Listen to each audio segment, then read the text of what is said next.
Hello, എല്ലാവർക്കും നമസ്കാരം. ഞാനിന്ന് കൊല്ലത്ത് ഉളിയക്കോവിലുള്ള മുരളീധരൻ എന്ന പേരുള്ള ഒരാളുടെ വീട്ടിലേക്കുള്ള യാത്രയാണ്. ഈ മുരളീധരൻ എന്ന പേര് അദ്ദേഹത്തിൻ്റെ ഒഫീഷ്യൽ നെയിം ആണെങ്കിലും ആ നാട്ടുകാർ മുഴുവനും അദ്ദേഹത്തെ ബേബി എന്നാണ് വിളിക്കുന്നത്. ഇദ്ദേഹം ഈ അടുത്ത സമയത്ത് ഒരു വീട് വെച്ചു, ഒരു കുഞ്ഞൊരു വീട്. ആ വീട് വെക്കാൻ ചില പ്രത്യേക സാഹചര്യങ്ങളൊക്കെ ഉണ്ട്. എന്തായാലും ആ വീടിന് എന്തൊക്കെയോ ചില പ്രത്യേകതകളുണ്ട്. നമുക്ക് കാണുമ്പോൾ അറിയുമ്പോൾ വളരെയധികം കൗതുകം തോന്നുന്ന തരത്തിലുള്ള ഒരുപാട് പ്രത്യേകതകളുണ്ട് എന്ന് എൻ്റെ ഒരു സുഹൃത്ത് എന്നോട് പറഞ്ഞു. സത്യത്തിൽ ഞാനും ആ വീട് നേരിട്ട് ഇതുവരെ കണ്ടിട്ടില്ല, കാണാനായിട്ടുള്ള യാത്രയാണ്. എന്തായാലും ആ വീടിൻ്റെ പ്രത്യേകതകൾ എന്താണ് എന്ന് ഒന്ന് നേരിട്ട് ചെന്ന് കണ്ട് മനസ്സിലാക്കണമെന്നതാണ് എൻ്റെ ഈ യാത്രയുടെ ഉദ്ദേശം. അദ്ദേഹം ഒരു കാർപ്പൻ്റർ ആണെന്നാണ് ഞാൻ അറിഞ്ഞത്. അപ്പം സ്വാഭാവികമായിട്ടും ഞാൻ ചിന്തിച്ചപ്പോൾ എനിക്ക് തോന്നിയ ഒരു കാര്യമാണ്, തടി കൊണ്ട് ഉണ്ടാക്കിയ ഒരു വീടായിരിക്കണം അത്. എന്തായാലും നമുക്കൊന്ന് പോയി നോക്കാം, എന്താണ് അവിടുത്തെ പ്രത്യേകത എന്ന് നമുക്കൊന്ന് നേരിട്ട് കണ്ട് മനസ്സിലാക്കാം. ഓക്കെ, അപ്പോൾ ദേ ഈ കാണുന്നതാണ് ഞാൻ ആ പറഞ്ഞ വീടെന്നാണ് എൻ്റെ ഉദ്ദേശം. എന്തായാലും അദ്ദേഹം അതിൻ്റെ മുമ്പിൽ ഇരിപ്പുണ്ട്. ഞാൻ പുള്ളി ആദ്യമായിട്ട് കാണുകയാണ് കേട്ടോ, എനിക്കതുകൊണ്ട് നേരത്തെ മുൻപരിചയമൊന്നുമില്ല. എന്തായാലും ഞാൻ അങ്ങോട്ടേക്ക് ചെല്ലുകയാണ്. സംഭവം ലക്ഷണമൊക്കെ കണ്ടിട്ട് ഇതാണ് ആ വീടെന്നാണ് എൻ്റെ ഒരു ഉദ്ദേശം. കാരണം തടി കൊണ്ടുണ്ടാക്കിയ ഒരു ചെറിയ വീട്. ഇതിങ്ങനെ നോക്കുമ്പം വലിയ പുതുമയൊന്നും തോന്നുന്നില്ല, വലിയ പ്രത്യേകതയൊന്നും തോന്നുന്നില്ലെങ്കിലും ഇതിനകത്താണ് പല സംഭവം എന്നാണ് ഞാൻ അറിഞ്ഞത്. അപ്പോൾ പിന്നെ അകത്തോട്ട് തന്നെ പോയി നോക്കാം. ഓക്കെ, വാ.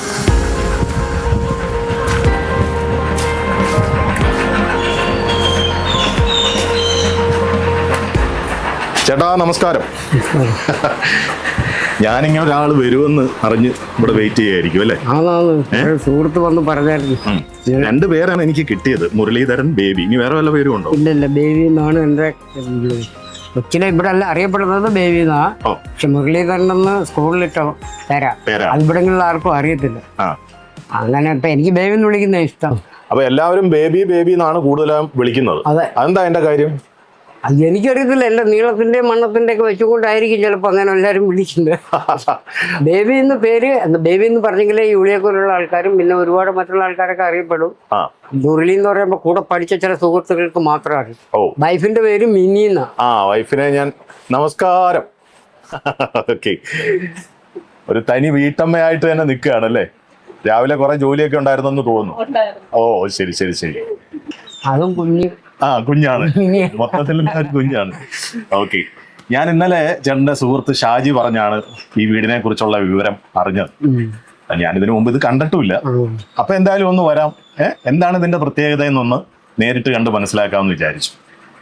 ആക്ച്വലി എന്താണ് ഇതിന്റെ പ്രത്യേകത ഞാനൊന്ന് കാണുന്നതിന് മുമ്പ് ചേട്ടനോട് തന്നെ ചോദിക്കട്ടെ. പ്രത്യേകത ഇതിപ്പോ എനിക്ക് അത്ര ഇതായിട്ടൊന്നും തോന്നുന്നില്ല, നമ്മൾ തന്നെ കൈകാര്യം ചെയ്തതിന്റെ പേരില്. പിന്നെ ഇവിടെ പല പല ആൾക്കാരും വന്ന് കാണുകയും കേൾക്കുകയും വീഡിയോ പിടിക്കുകയും ഷൂട്ട് എല്ലാം കഴിഞ്ഞ് ഇവിടെ ഒരുപാട് ആൾക്കാർ. പിന്നെ ഇതിന്റെ പ്രത്യേകത പറഞ്ഞാൽ ഈ പ്ലാവ് ഇതിനകത്ത് നിർത്തിക്കൊണ്ടാണ് ഞാൻ ഇതിനകത്തൊരു പ്ലാവ് നിൽക്കുന്നുണ്ട്. ഇതിനകത്ത് നിർത്തിയിട്ടാണ് ഞാൻ ഈ വീട് വെച്ചത്. അത് മുറിച്ച് കളഞ്ഞില്ല. അത് നമ്മളെ ഈ ഫ്രണ്ടിൽ നിന്ന് നോക്കിയാൽ പ്ലാവ് കാണത്തില്ല. ഒന്നീ ദൂരെ നോക്കണം, അല്ലെങ്കിൽ അപ്പുറത്തെ സൈഡിൽ ചെല്ലണം. കറക്റ്റ് സെന്ററിൽ വന്നിരിക്കുക പ്ലാവ്. പിന്നെ എന്ന് പറഞ്ഞാൽ മേളിൽ ഒരു റൂമും കൂടെ ഉണ്ട്, അവിടെ മോൻ. പിന്നെ ഈ ചാവടി ഇതിനകത്ത് മുകളിൽ ഒരു റൂമുണ്ടോ? ഓ അങ്ങനെയൊക്കെ ഉണ്ട് സംഭവം. ശരിയാ കേട്ടോ, എനിക്ക് ഇവിടെ നിന്ന് നോക്കിയിട്ട് ബാൽക്കണി പോലെയൊക്കെ കാണാൻ പറ്റുന്നുണ്ട്. ബാൽക്കണിയിൽ കയറി ഇറങ്ങിയിരിക്കാം. അവിടെ ഇറങ്ങിയിരിക്കാൻ പറ്റുമോ? ആഹാ, അപ്പൊ ഇത് എന്തൊക്കെയോ സംഭവങ്ങളുള്ള ഒരു വീട് തന്നെയാണ്. അകത്തെ സ്റ്റെപ്പ് കൊടുത്തിട്ട് മേളിൽ റൂം. അകത്തോട്ട് ഞാൻ അകത്തേക്ക് വരാം.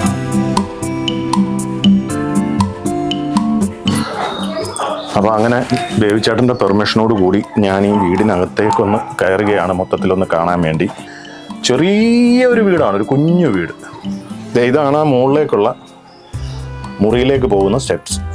ഓക്കെ, ഞാനൊന്ന് കയറാൻ ശ്രമിക്കാം.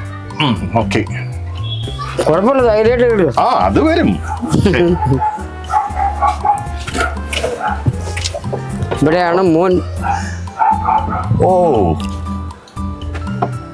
ഇത് ഗംഭീര സംഭവം കേട്ടോ. മുകളിൽ ഷീറ്റ് അല്ലേ? മുകളിൽ ഷീറ്റ് ഇട്ടിട്ട് 4 ഇഞ്ചിന്റെ സ്പോഞ്ച് വെച്ച് തട്ടടിച്ചിരിക്കുക, ചൂടടിക്കാതിരിക്കാൻ. 4 ഇഞ്ചിന്റെ സ്പോഞ്ച്. എന്നിട്ട് പുള്ളിക്ക് കിടക്കാൻ ഇത് ആ ഇവിടെ ഒരു കുഴപ്പമില്ല. ആ അയാൾക്ക് വെട്ടം വേണമെങ്കിൽ ഇത് കേട്ടോ, എല്ലാം വെറൈറ്റി പരിപാടി. ഉണ്ടോ? ഇവിടെ ഒരു വിൻഡോ വരെ അത് വേണമെങ്കിൽ ആ അതിങ്ങനെ അടയ്ക്കാൻ പറ്റും. ഓക്കെ, അപ്പൊ അതെങ്ങനെയാണ് പൊക്കുന്നത്, ഉയർത്തുന്നത് എങ്ങനെ? ആ കുറ്റി പിടിച്ചോ. കംപ്ലീറ്റ് തടിയിലുള്ള പരിപാടിയേ ഉള്ളൂ. പിന്നെ അതിന്റെ കുറ്റിയും കൊളുത്തും മാത്രമേ ഉള്ളൂ വേറെ മെറ്റൽസ് വെച്ചിട്ട് ചെയ്തിരിക്കുന്നത്. ഇവിടെ ഫാനൊക്കെ ഉണ്ട്. ഓക്കെ, നല്ല കാറ്റും ഉണ്ട് ഇവിടെ നിന്നപ്പോ. ഇത് ഇത്രയും ഹൈറ്റിലായതുകൊണ്ട് അല്ലേ? ആ ഓക്കെ. മഴയത്തൊക്കെ ഭയങ്കര രസമായിരിക്കും ഇതിനകത്ത് കിടക്കാനായിട്ട്. ഇനി ആ ഡോർ തുറക്കുമ്പം ബാൽക്കണിയിൽ ഇറങ്ങും.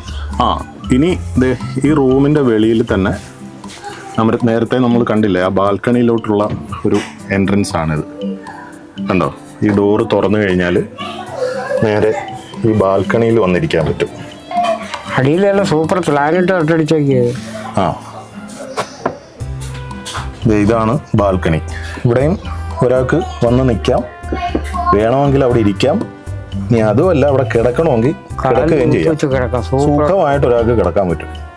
ഉണ്ടാവും. ഇതെല്ലാം തടിയിലുള്ള പരിപാടിയാണ്. തടി വിട്ടിട്ടുള്ള യാതൊരു പരിപാടി ഇതിനകത്തില്ല. ഉണ്ടാവും. അപ്പൊ ഇങ്ങനെ ഒരു വീട് വെക്കാനുള്ള ഒരു കാര്യം എന്തായിരുന്നു?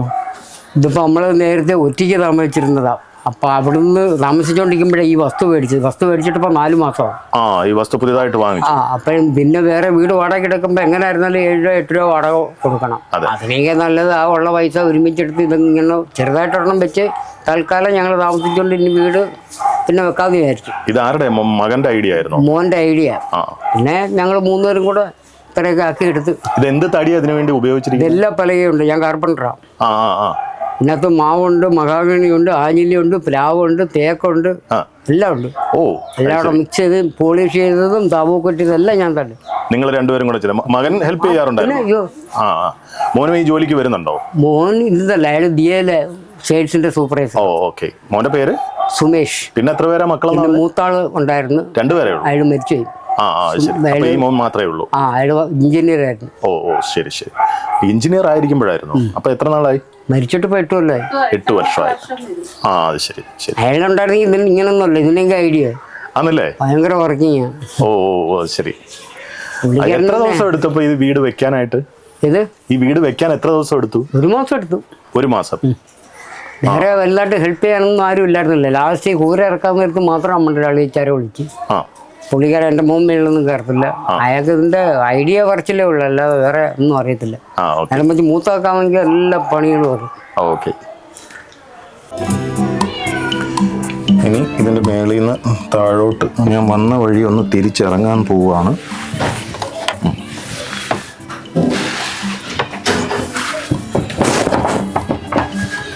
നമ്മൾ ആദ്യമായിട്ട് വരുന്നത് കൊണ്ട് കയറാനും ഇറങ്ങാനും ഒരു ചെറിയ ബുദ്ധിമുട്ട് തോന്നിക്കും. പക്ഷെ 2 ദിവസം നടന്നു കഴിയുമ്പം നാഷണൽ ഹൈവേ കൂടെ പോകുന്ന കണക്ക് പോകാൻ പറ്റും. അപ്പുറത്തേക്ക് വല്ലതും ഉണ്ടോ? റൂം. അവിടെ ഒരു റൂമുണ്ട്, നിങ്ങളുടെ റൂം അല്ലേ? ഇനി താഴത്തെ അവരുടെ ബെഡ്റൂമാണ്. ചേട്ടാ എനിക്ക് അങ്ങോട്ട് കയറാവോ? ഓക്കെ. അത്രേ തുറക്കാൻ പറ്റുള്ളൂ. സാരമില്ല.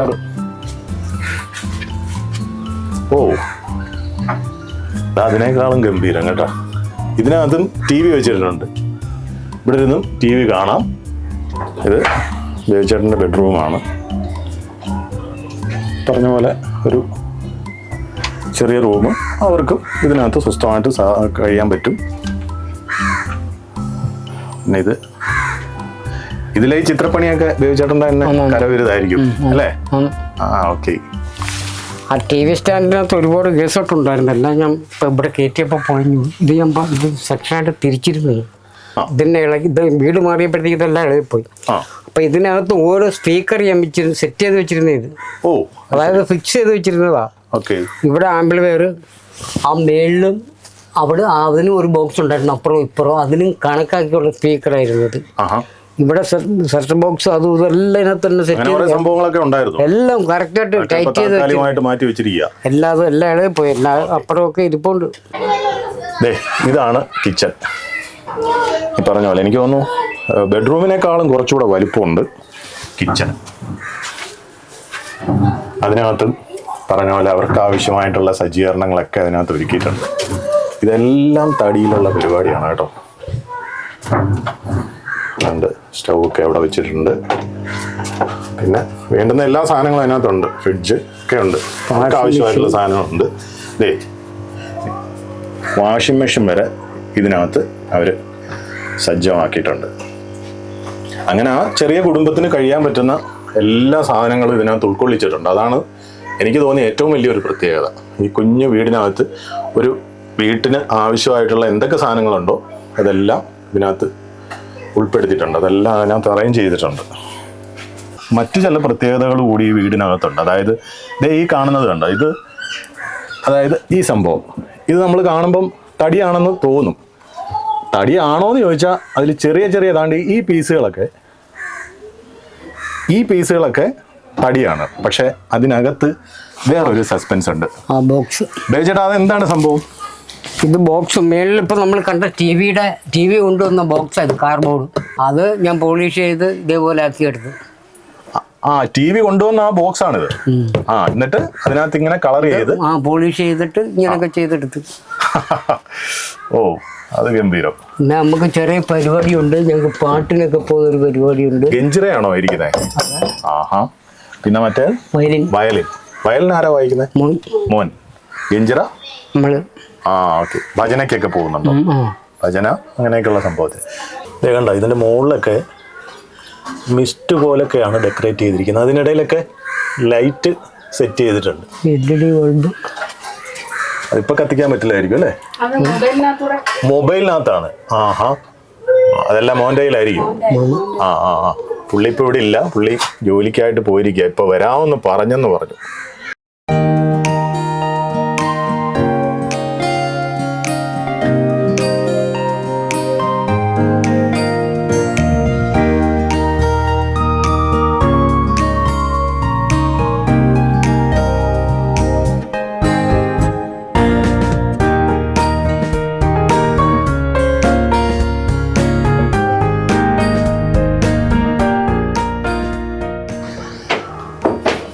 ഇതൊക്കെ കണ്ടോ, ആ പണ്ട് കാലത്തെ വീടിൻ്റെ കഴുക്കോല് പോലുള്ള സാധനങ്ങളൊക്കെ തന്നെയാണ്. അതൊക്കെ വെച്ചിട്ടാണ് ഇങ്ങോട്ട് എക്സ്റ്റെൻഡ് ചെയ്തിരിക്കുന്നത്.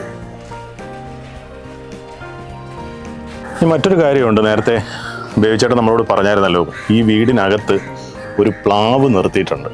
ആ പ്ലാവിനെ അവർ മുറിച്ച് കളയാതെ ഒരു ഭാഗത്തേക്കൊന്ന് ഒതുക്കി നിർത്തിയിട്ടാണ് ഇങ്ങനെ ഈ വീട് ഉണ്ടാക്കിയിരിക്കുന്നത്.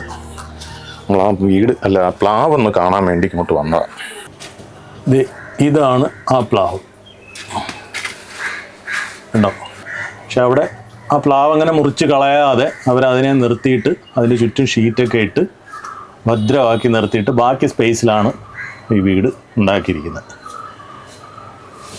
ചിലവർ വിചാരിക്കാൻ അതിൻ്റെ അകത്തുനിന്ന് വെള്ളം അകത്ത് വീഴത്തില്ലെന്ന്. വെള്ളം വീഴത്തുമില്ല, അഥവാ വീണാൽ തന്നെയും വെള്ളം അകത്ത് വീഴാതിരിക്കാൻ ഞാൻ ആസ്പെറ്റാസ് അവിടെ തട്ടിട്ടിട്ടുണ്ട്. ഷീറ്റ് ഇട്ടിട്ടുണ്ട് അല്ലേ? തട്ട്. ഓക്കെ. അവിടെ ആ സാധനങ്ങൾ പറക്കിയിട്ടേക്കുന്നു. എന്തായാലും ഭാഗ്യമുള്ള പ്ലാവാ. കാരണം വേറെ ആരെങ്കിലുമൊക്കെ ആയിരുന്നേ ചിലപ്പം വേണമെങ്കിൽ ഇതങ്ങ് മുറിച്ച് കളയാൻ അല്ലേ? വെച്ചിട്ട് അപ്പോൾ ഇതിൻ്റെ മുഴുവൻ തടിയും എങ്ങനെ വാങ്ങിയതാണോ അതോ? അത് നമ്മൾ ഈ വസ്തു നോക്കാൻ വരുമ്പോൾ ഇവിടെ ഒരു മാവ് നിൽപ്പുണ്ടായിരുന്നു. ആ മാവ് ഞാൻ അന്ന് തന്നെ മുറിച്ചത്. മുറിപ്പിച്ചിട്ട് അതിലുള്ള പല ഇതിൻ്റെ ആവശ്യത്തിന് തികഞ്ഞില്ല. പിന്നെ ഞാൻ ബാലൻസ് മില്ലിൻ്റെ അടുത്ത് ചെയ്തു. എന്നാലും ഉദ്ദേശം ഞാൻ ചുമ്മാ ഒരു കൗതുകത്തിന് വേണ്ടി ചോദിക്കുന്നതാ. എല്ലാം കൂടെ എത്ര രൂപയായി കാണും ഇങ്ങനെ? എനിക്കിപ്പോൾ ഇത് ഞാൻ തന്നെ പണിഞ്ഞത് കൊണ്ട് 2 ലക്ഷം രൂപ പുറത്താവും. 2 ലക്ഷം രൂപയ്ക്ക് പുറത്തായി? ഓ, അത് ശരി. നമ്മുടെ കൈക്ക് ആയതുകൊണ്ട് അങ്ങനെ എടുത്ത് ചോദിക്കാൻ ഒരു കാര്യം. ഇപ്പം നമ്മൾ ചിലരൊക്കെ ഇപ്പം ഈ റിസോർട്ട് കാര്യങ്ങളൊക്കെ ചെയ്യുന്നതിനോട് വല്ലാത്ത ഒരു താല്പര്യം നമുക്ക് പൊതുവേ ഉണ്ട്. അപ്പോൾ ഇത് എനിക്ക് തോന്നുന്നത് അങ്ങനെ ഒരു സംഭവത്തിനൊക്കെ പറ്റിയ ഒരു ഐഡിയ ആണ്. നമ്മൾ തടി കൊണ്ട് ഒരു വീട്, ബാക്കി പലതുകൊണ്ട് നമ്മൾ വീടുകൾ വെക്കുന്നുണ്ട്. പക്ഷേ എന്നാൽ ഇത് കംപ്ലീറ്റ്ലി വുഡനാണ്. അപ്പോൾ അങ്ങനെ ഒരു വീട് വെക്കുന്നതിന് എത്ര രൂപ ചിലവ് വരും എന്നുള്ളത് സ്വാഭാവികമായിട്ടും എല്ലാവർക്കും ചോദിക്കാൻ തോന്നുന്ന ഒരു ചോദ്യമാണ്. അതുകൊണ്ടാണ് ഞാനും ചോദിച്ചത്. അപ്പോൾ ഏതാണ്ട് ഒരു 2 ലക്ഷം രൂപയ്ക്ക് മുകളിൽ, ഒരു 2.5 അല്ലേ എന്ന് വേണേൽ പറയാം. നമ്മളായതുകൊണ്ട് കാര്യം ഇതിൻ്റെ ആദ്യം തൊട്ട് സാബുക്കെട്ട് മൊത്തം പണി ഞാൻ തന്നെ, ഞാനും എൻ്റെ മോനും ഈ വൈഫും കൂടെ ചേർന്ന് ഞങ്ങൾ 3 പേരോടുള്ള അധ്വാനമാണ്. ഓക്കെ. അല്ല മറിച്ചത് വേറെ ഒരാളുടെ വയ്ക്കുമ്പോഴത്തേക്ക് അതിലും പൈസയാവും. പിന്നെ ലേബർ ഇത് തന്നെ ഇത്രയും താബു കിട്ടിയപ്പോൾ 12,000 രൂപ ഇവിടെ ചോദിച്ച ലേബർ. അതാണ് ഇപ്പോഴത്തെ വലിയ പ്രശ്നം. അതുകൊണ്ട് ഞാനങ്ങ് നിർത്തി, ഞാനങ്ങ് കെട്ടി. അപ്പൊ ഇതൊക്കെ കണ്ടിട്ട് ആൾക്കാരൊക്കെ എന്ത് പറഞ്ഞു വന്ന് കണ്ടവരൊക്കെ? ഇതേവരെ ആരും വന്ന് കൊള്ളത്തില്ലെന്ന് പറയാനുള്ള അവസരം ഇതുവരെ ഉണ്ടായിട്ടില്ല. എന്തോ എല്ലാം കൊണ്ടും തികഞ്ഞ ഒരു തച്ചനാണ് എന്ന് എല്ലാവർക്കും ബോധ്യം വരുന്ന ഒരു സംഭവം കൂടിയാണ്. കൂടാതെ ഉത്സവ പ്ലോട്ടും ഉണ്ട്. ആർക്ക്? സ്വന്തമായിട്ടോ? സ്വന്തമായിട്ട് അത്ര വലിയ പ്രസിദ്ധിയൊന്നും ആയിട്ടില്ല, എങ്കിലും അത്യാവശ്യം ചെട്ടിക്കുളങ്ങര വരെയൊക്കെ കൊണ്ടുപോയി. ഞാൻ അതാണ് നേരത്തെ ചോദിക്കാൻ വന്നൊരു കാര്യം. കാരണം ഇതിനകത്ത് വയലിനിരിക്കുന്നു, തകലല്ല ഗഞ്ചിറായിരിക്കുന്നു. അപ്പൊ അങ്ങനത്തെ എന്തെങ്കിലും ആക്ടിവിറ്റീസും ഒക്കെ ഉണ്ടോ? ഭജനയ്ക്ക് പോകുമായിരുന്നു. ഭജനയ്ക്ക് പോകും. പിന്നെ അല്ലാതെ ഈ ഉത്സവ ഫ്ലോട്ടും കൊണ്ടുപോകും. ഈ ഫ്ലോട്ടൊക്കെ ആരാ ഉണ്ടാക്കി? ഫ്ലോട്ട് സ്വന്തമായിട്ട് ഞാൻ ഇരുന്ന് പണിയും, ഞാൻ ഇറക്കും. ഇപ്പോൾ ഒരെണ്ണത്തിലുള്ള പണി ഇപ്പോൾ ഉടനെ തുടങ്ങാൻ പോവുക. അപ്പോൾ എന്തായാലും ഇനി പുതിയ വീട് വളരെ പെട്ടെന്ന് തന്നെ വെക്കാൻ സാധിക്കട്ടെ. ബാക്കിയുള്ള ജീവിതവും വളരെ മനോഹരമായിട്ട് ഇതുപോലെ പുതിയ പുതിയ ഐഡിയകളൊക്കെ ആയിട്ട് വളരെ കളർഫുള്ളായിട്ട് തന്നെ ജീവിക്കാൻ സാധിക്കട്ടെ എന്ന് ആത്മാർത്ഥമായിട്ട് ആഗ്രഹിക്കുന്നു. കുറച്ച് സമയം ഈ തിരക്കിനിടയിൽ, ഇന്നിപ്പോൾ ഞായറാഴ്ചയാണ് ഞങ്ങൾ വന്ന ദിവസം. നമ്മുടെ അപ്പുറത്തെ ഉത്സവത്തിൻ്റെ നമ്മുടെ വിഷ്ണുവിൻ്റെ അമ്പലം ഉണ്ട് കേട്ടോ. അപ്പോൾ അവിടുത്തെ പ്രസിഡന്റ് ഞാൻ. അതിൻ്റെ പിരിവ് നടക്കുമ്പോഴാണ് ഇങ്ങനൊരു കോള് വരുന്നത്. അങ്ങനെ പല ആക്ടിവിറ്റീസിലും ഉൾപ്പെടുന്ന ഒരാളാണ്. അപ്പോൾ അതുകൊണ്ട് ഞായറാഴ്ച ഒരു ദിവസം കിട്ടിക്കഴിഞ്ഞാൽ നല്ല തിരക്കുള്ള ഒരാളും കൂടിയാണ്. പക്ഷേ ഇങ്ങനെ ഞാൻ വരുന്നു എന്ന് അറിഞ്ഞപ്പോഴത്തേക്കും അദ്ദേഹം വേറെ എവിടെയോ നിൽക്കുകയായിരുന്നു. ഞാൻ ഫോണിൽ വിളിച്ചപ്പോൾ അന്നേരം തന്നെ പെട്ടെന്ന് ഓടി വന്നു. എന്തായാലും കുറച്ച് സമയം ഞങ്ങൾക്ക് വേണ്ടി സ്പെൻഡ് ചെയ്തതിന്, ഈ വിശേഷങ്ങളൊക്കെ ഞങ്ങളോടൊപ്പം ഷെയർ ചെയ്തതിന് അങ്ങേയറ്റം നന്ദി. Thank you. കൂടാതെ കേന്ദ്ര ഗവൺമെന്റിന്റെ സർട്ടിഫിക്കറ്റും കുറച്ച് ടൂൾസൊക്കെ കിട്ടി. അതെന്തിനാ? അത് കാർപ്പൻറ്റർ PM വിശ്വകർമ്മ ഉണ്ട്. ഓ, അങ്ങനെയുണ്ടോ? അങ്ങനെയുണ്ട്. PM വിശ്വകർമ്മ ഗുണഭോക്താവിന്റെ തിരിച്ചറിയൽ കാർഡ്, അങ്ങനെ ഒരു സംഭവം ഉണ്ടല്ലേ? ഞാൻ 7 ദിവസം പോയി പരീക്ഷ എഴുതി ട്രെയിനിങ് പാസ്സായപ്പം. അപ്പൊ ഇത് കിട്ടിയത് കൊണ്ടുള്ള ഗുണം എന്താണ്? ഇത് നമ്മുടെ കേന്ദ്ര ഗവൺമെന്റിന്റെ പണി വല്ലതും വരുമ്പോൾ നമുക്കായിരിക്കും മുൻഗണന. ഇത് മാത്രമല്ല, ഇതിന്റെ കൂടെ വേറെ 3 സർട്ടിഫിക്കറ്റ് വലുതുണ്ട്. അതെയോ? ഇതിന്റെ കൂട്ടത്തിൽ അവരുടെ വർക്കുകളൊക്കെ കിട്ടുന്നുണ്ടോ? ഇപ്പോൾ ചെറുതായിട്ടൊക്കെ അറിഞ്ഞു വരുന്ന ആൾക്കാർ വരുന്നുണ്ട്. ഇപ്പൊ ഈ അടുത്ത കാണുമോ കിട്ടിയത്? ഇല്ല, ഇതിപ്പോ കിട്ടിയിട്ട് വേണ്ട 1 വർഷം കഴിഞ്ഞു. 1 വർഷം കഴിഞ്ഞു. ഓക്കെ, അതൊരു നല്ല കണക്ഷൻ. പണികളൊക്കെ വരുന്നുണ്ട്, ചെയ്യാൻ തുടങ്ങണം. ഇനിയിപ്പോൾ മഴ ഇങ്ങനെ നിൽക്കുന്നത് കൊണ്ട് അതൊക്കെ നടക്കുന്നേ. എന്തായാലും നമ്മൾ ഇത്രയൊക്കെ ചെയ്തില്ലേ, ബാക്കിയും കൂടെ നടക്കും. അപ്പൊ അതെല്ലാം നടക്കട്ടെ. ഇനി അടുത്ത തവണ വരുമ്പോൾ ഇതുപോലെ പുതുമയുള്ള ഒരു വീടായിരിക്കണം പുതുതായിട്ട് വെക്കാൻ പോകുന്നത്. അത് ഇതുപോലെ ഷൂട്ട് ചെയ്യാൻ എനിക്ക് ഭാഗ്യം ഉണ്ടാവട്ടെ. നമുക്കപ്പോൾ വീണ്ടും കാണാം. ഓക്കെ, അനുഗ്രഹിക്കട്ടെ. അപ്പൊ ശരി, രണ്ടുപേരും. ഞങ്ങളെ താങ്ക് യു. Thank you.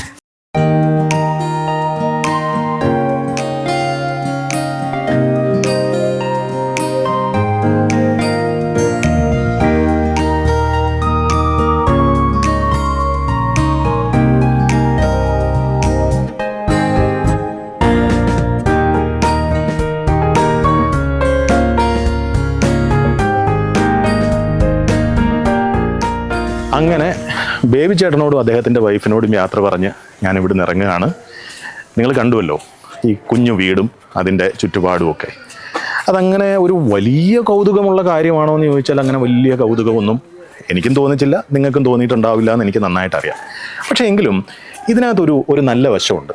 അതായത് നമ്മളൊക്കെ നമ്മുടെ ജീവിത സാഹചര്യങ്ങൾ ഉണ്ടാക്കുന്നത് എന്തിനെ അടിസ്ഥാനപ്പെടുത്തിയാണ്? നമ്മുടെ കയ്യിലുള്ള സാമ്പത്തികത്തിനെ അടിസ്ഥാനപ്പെടുത്തിയായിരിക്കും നമ്മുടെ ജീവിത സാഹചര്യങ്ങൾ, അതായത് നമ്മുടെ ചുറ്റുപാടുകളൊക്കെ നമ്മൾ ഉണ്ടാക്കുന്നത്. ഇവിടെ അത് തന്നെയാണ് സംഭവം. അതായത് ബേബി ചേട്ടൻ നല്ലൊരു കാർപ്പൻ്ററാണ്. അദ്ദേഹത്തിന് സാമ്പത്തികമായി അത്ര വലിയ സെറ്റപ്പൊന്നുമില്ല. എങ്കിലും അദ്ദേഹം ഇതേപോലെ ഒരു സ്ഥലം വാങ്ങിച്ചു, അവിടെ പുതിയ വീട് വെക്കാനുള്ള തയ്യാറെടുപ്പിലാണ്. അപ്പോൾ പെട്ടെന്നൊരു വീട് വെക്കാനുള്ള സാമ്പത്തിക ഭദ്രതയൊന്നും അദ്ദേഹത്തിൻ്റെ കയ്യിലില്ല. പക്ഷേ എങ്കിലും അദ്ദേഹം എന്ത് ചെയ്തു? ഐഡിയാപരമായിട്ട് അദ്ദേഹത്തിന് അറിയാവുന്ന കാർപ്പൻ്റർ ജോലിയിലൂടെ തടികൾ കൊണ്ട് അതിമനോഹരമായ രീതിയിൽ ഒരു വീട് വെച്ചു. അവിടെ എനിക്ക് ഏറ്റവും വലിയൊരു പ്രത്യേകത തോന്നിയെന്ന് വെച്ചാൽ അവർക്ക് എന്താണോ വേണ്ടത് അത് മാത്രമേ ആ വീട്ടിലുള്ളൂ, അല്ലെങ്കിൽ അതിനുള്ള സൗകര്യങ്ങൾ മാത്രമേ ആ വീട്ടിൽ അവർ തയ്യാറാക്കിയിട്ടുള്ളൂ. സത്യത്തിൽ അത് പോരെ അല്ലേ?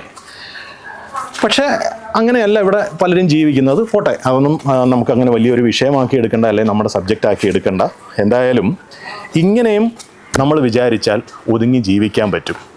അല്ലാതെ നമുക്ക് എന്തെങ്കിലും സാമ്പത്തിക ബുദ്ധിമുട്ടുണ്ടാവുമ്പോൾ അവിടെ മെൻ്റലി നമ്മളങ്ങ് ഭയങ്കരമായിട്ട് ഡൗൺ ആവുകയും അതവിടെ വെച്ച് മുടക്കി നിർത്തുകയൊക്കെ ചെയ്തു കഴിഞ്ഞാൽ ചിലപ്പോൾ നമ്മുടെ ജീവിതം വേണ്ടുന്ന രീതിയിലൊരു പുരോഗതിയിലേക്ക് വരില്ല.